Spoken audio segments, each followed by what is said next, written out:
Hello everyone, focus on study के YouTube channel पर मैं आप सभी का स्वागत करती हूं। जैसा कि हम कंप्यूटर के अंदर टॉपिक पढ़ रहे हैं CSS कास्केडिंग स्टाइल शीट।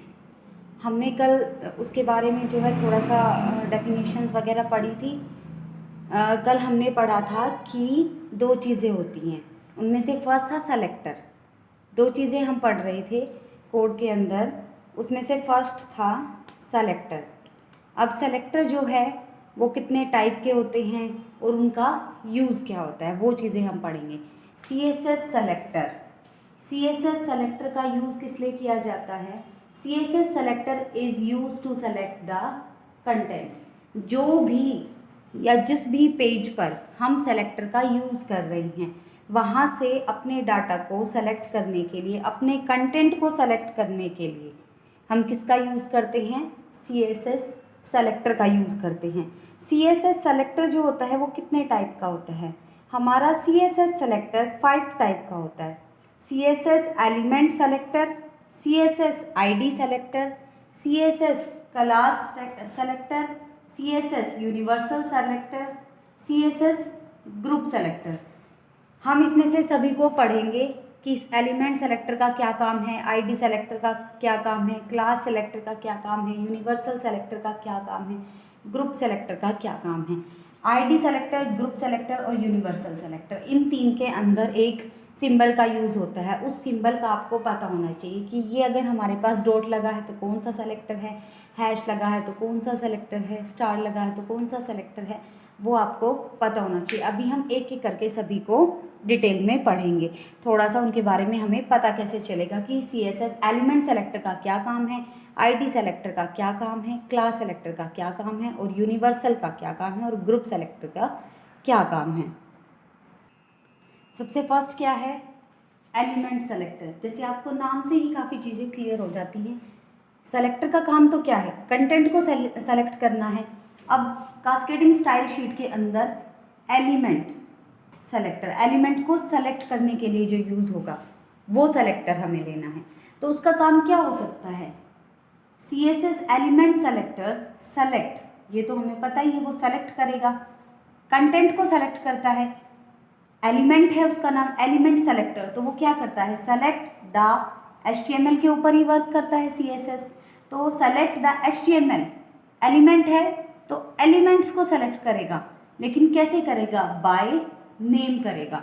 अब अगर आपसे पूछा जाए कि वो कौन सा सेलेक्टर है जो HTML एलिमेंट्स को बाय नेम सेलेक्ट करता है, तो वो कौन सा है? CSS एलिमेंट सेलेक्टर है जो HTML एलिमेंट्स को बाय नेम सेलेक्ट करता है। हाँ जी, नेक्स्ट हमारा क्या है? ID selector. नेक्स्ट क्या है? ID selector. आईडी सेलेक्टर के अंदर सबसे फर्स्ट पॉइंट जो आपको याद रखना है, इसके अंदर क्या यूज़ होता है? हैश सिंबल का यूज़ होता है। आईडी सेलेक्टर के अंदर हैश जो है हमारा यूज़ होता है। अब नेक्स्ट देखो क्या लिखा हो, used for a specific element. किसी एक स्पेसिफिक एलिमेंट के अंदर, किसी एक यूनिक एलिमेंट के अंदर या एक यूनिक चीज़ के अंदर, यूनिक कंटेंट के अंदर, यूनिक हमारा एक स्पेसिफिक, एक लिमिटेड स्पेसिफाइड होता है कि इतना इसके अंदर ही अप्लाई करना है, वहाँ पर हम आईडी सेलेक्टर का यूज़ करते हैं। देखो अब जो मैंने यहाँ पर एक कोड लिखा है वो एक प्रॉपर, मैंने पूरा कोड नहीं लिखा, ये सिर्फ आपको समझाने के लिए है। जैसे इस कोड को पढ़ते ही जैसे ही आप हैश देखेंगे आप तुरंत समझ जाएंगे कि ये एक आईडी सेलेक्टर है। क्यों? क्योंकि इसके अंदर हैश का यूज़ हुआ है। अब देखो यहाँ से, वैसे जब हम प्रॉपर कोड लिखते हैं पहले exclamatory sign, doc type file, फिर HTML, ऐसे ऐसे पूरा लिखते हैं, फिर हेड ओपन हुआ, फिर उसके अंदर मैंने सिर्फ यहाँ से थोड़ा सा कंटेंट लिखा है। ये एक प्रॉपर कोड नहीं है, सिर्फ आपको समझाने के लिए। जैसे मैंने हेड के अंदर इनसाइड हेड अगर मैं लेती हूँ, इनसाइड हेड के, इनसाइड हेड स्पेसिफाई कर दिया कि हेड के अंदर स्टाइल करना है। अब मैंने यहाँ पर क्या लिख दिया? आईडी सेलेक्टर का सिंबल लगा दिया और XYZ पर कलर लेना है ग्रीन और स्टाइल टैग को बंद कर दिया। अब जब प्रॉपर कोड लिखेंगे तो उसके अंदर समझ आएगा, लेकिन यहाँ पर मेरा पर्पस सिर्फ आपको ये समझाना है कि यहाँ पर मैंने आईडी सेलेक्टर का यूज़ किया है। तो आप कैसे सिंबल से पता करेंगे यहाँ पर आईडी सेलेक्टर का यूज़ हुआ है?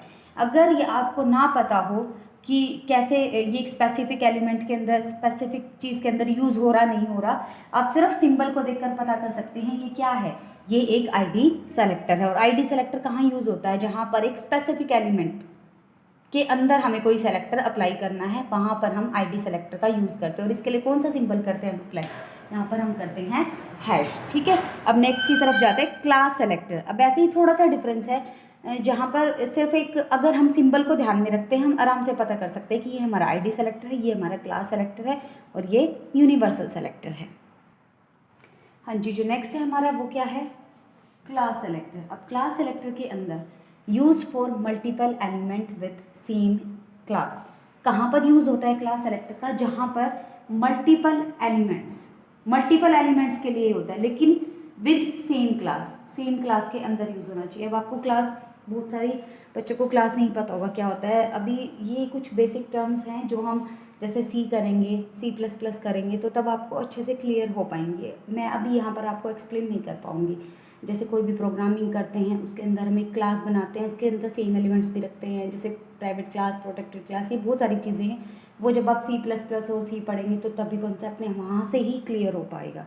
अभी सिर्फ आपको याद रखना है कि जो क्लास सेलेक्टर है वो यूज़ होता है मल्टीपल एलिमेंट्स के साथ, लेकिन विद सेम क्लास। जैसे नाम से पता चल रहा है कि क्लास सेलेक्टर, ठीक है, क्लास सेलेक्टर है ये, तो सेम क्लास के अंदर जितने भी मल्टीपल एलिमेंट्स हैं वहाँ पर क्लास सेलेक्टर का यूज़ होता है। अभी हमने पढ़ा था आईडी सेलेक्टर के अंदर हम यूज़ करते हैं हैश, लेकिन क्लास सेलेक्टर के अंदर हम क्या यूज़ करते हैं, डॉट। ठीक है, अब जैसे देखो फिर से मैंने एक सिंपल सा कोड लिखा है। जैसे ही आप कोड को देखेंगे, ये प्रॉपर कोड नहीं है, सिर्फ आपको समझाने के लिए है, तो आप कोड को देख के तुरंत समझ जाएंगे। यहाँ पर जैसे डॉट लगा हुआ है तो आप समझ जाएंगे ये क्या है, क्लास सेलेक्टर है। और एक चीज़ और आपको याद रखनी है, CSS कास्केडिंग स्टाइल शीट के अंदर क्लास नेम कभी भी किसी नंबर से शुरू नहीं हो सकता, नहीं होता कभी भी। ठीक है, जैसे क्वेश्चन आपसे पूछा जा सकता है कि जैसे 4 ऑप्शन दे दिए, अगर वो किसी भी नंबर से शुरू हो रहा है, किसी भी क्लास का नेम, तो आप उसके साथ नहीं जा सकते। किसी भी क्लास का नेम किसी नंबर से स्टार्ट नहीं हो सकता। ठीक है, अब नेक्स्ट करते हैं। हाँ जी, अब जो नेक्स्ट है आपका वो क्या है, यूनिवर्सल। जैसे नाम से पता लग रहा है यूनिवर्सल है, जो सब चीज़ों पर अप्लाई हो सकता है। उसके लिए सिंबल भी मैंने यहाँ बनाया है।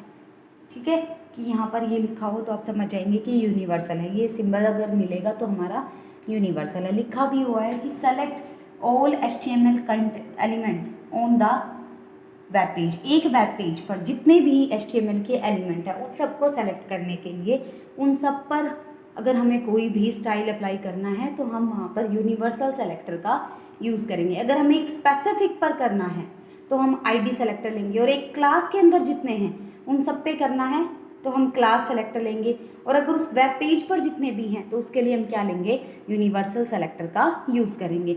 अब देखो, वैसे मैं पूरा डिटेल में नहीं बता रही, सिर्फ मैं आपको समझाने के लिए। जैसे डॉक टैग फाइल ली, HTML टैग शुरू किया, फिर हमने हेड किया, फिर जो भी आप टाइटल वगैरह कुछ देना चाहते हैं, तो उसके बाद हम जैसे यूनिवर्सल का ये सिंबल लगा के आगे अपना कंटेंट स्टार्ट कर देते हैं। उससे हमें क्या पता लग जाएगा, ये सिंबल लगा हुआ है, इसका मतलब जो भी यहाँ हम डिफाइन करेंगे, जो भी स्टाइल्स, जो भी चीज़ें, जो भी स्टाइल हम यहाँ पर दे रहे हैं वो पूरे वेब पेज पर अप्लाई होगा, क्योंकि ये जो सेलेक्टर है यूनिवर्सल सेलेक्टर, ये हमने बिल्कुल स्टार्टिंग में ही दे दिया, जिससे क्या पता लगता है कि ये पूरे वेब पेज पर अप्लाई होना है। ठीक है, इसके बाद हमारे पास एक लास्ट बचता है ग्रुप सेलेक्टर। हाँ जी, हमारा नेक्स्ट जो है लास्ट है वो क्या है, ग्रुप सेलेक्टर।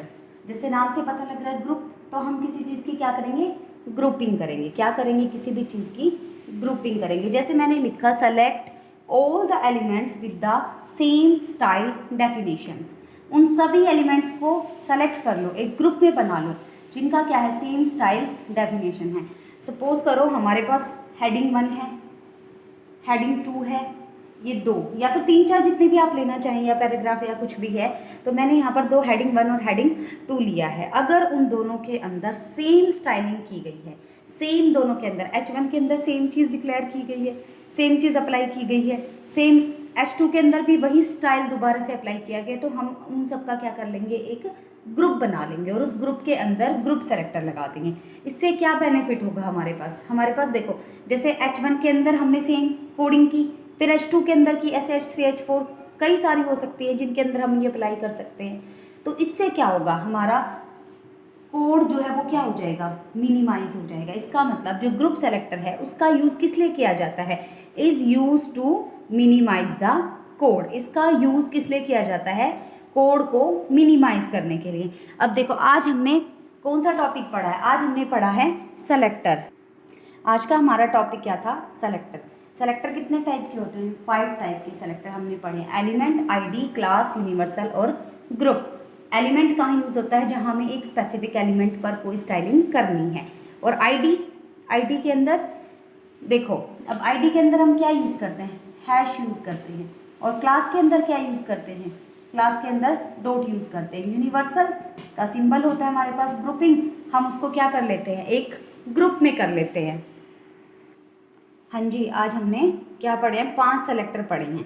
ये तो हमें क्लियर है कि आईडी के अंदर हैश का यूज़ होता है, क्लास के अंदर डॉट का, यूनिवर्सल के लिए ये, और ग्रुप के अंदर ग्रुप में होता है। और एलिमेंट के अंदर नाम से पता लग रहा है एलिमेंट, तो HTML एलिमेंट को उसके प्रॉपर अपने नेम से ही नेम ही उसके अंदर सेलेक्ट करते हैं, बाय नेम उसे सेलेक्ट करते हैं।